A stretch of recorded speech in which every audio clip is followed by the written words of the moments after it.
राष्ट्रवादीत उपमुख्यमंत्री पदाबाबत हालचाली सुरू। प्रफुल्ल पटेल, छगन भुजबळ यांनी घेतली सुनेत्रा पवार यांची भेट। उपमुख्यमंत्री पदासाठी सुनेत्रा पवार यांचं नाव आघाडीवर। सुनेत्रा पवारांना उपमुख्यमंत्री करा, अजित पवार यांना हीच श्रद्धांजली होईल। मंत्री नरहरी झिरवाळ यांचं वक्तव्य। तर सुनेत्रा पवार यांची राष्ट्रवादीच्या राष्ट्राध्यक्षपदी निवड करावी, सुरेश घुले यांची सुनील तटकरेंकडे मागणी। सूर्योदयापूर्वीच उगवणारा आमचा तेजस्वी सूर्य अस्ताला गेला। पवार कुटुंब दादांवर प्रेम करणाऱ्यांचं ऋण कदापि विसरणार नाही, रोहित पवार यांचं भावनिक ट्विट। कधीच वेळ न चुकवणारे दादा, यावेळी मात्र तुम्ही वेळ चुकवली। नियती निष्ठुर असते, तिच्या समोर आपलं काही चालत नाही। मुख्यमंत्री फडणवीस यांचा अजित पवारांसाठी भावनिक लेख। दृश्यमानता कमी होती तर सीसीटीव्ही फुटेज इतके स्पष्ट कसे? राष्ट्रवादीतल्या नेत्यांनी मौन का बाळगलं? अजितदादांच्या अपघातावरून सुषमा अंधारे यांचा सवाल।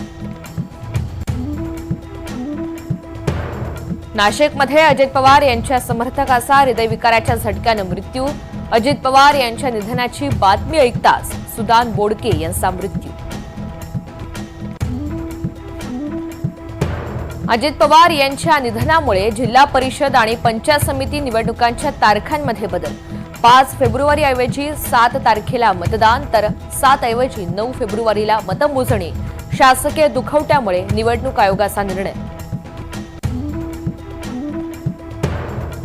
केडीएमसी उल्हासनगरमध्ये महापौर आणि उपमहापौर पदासाठी अर्ज दाखल करण्याची शेवटची तारीख।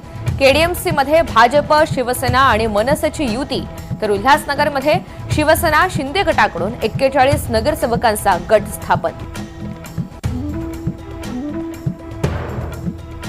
जिल्हा परिषद आणि पंचायत समिती निवडणुकांच्या तारखांमध्ये बदल।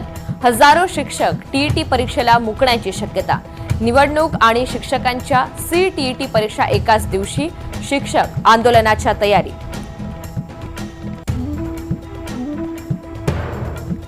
येत्या 1 फेब्रुवारीपासून मुंबईमधील वाहतूक नियम बदलणार। आता शहरामध्ये सकाळ संध्याकाळ गर्दीच्या वेळी अवजड वाहनांना प्रवेश नाही।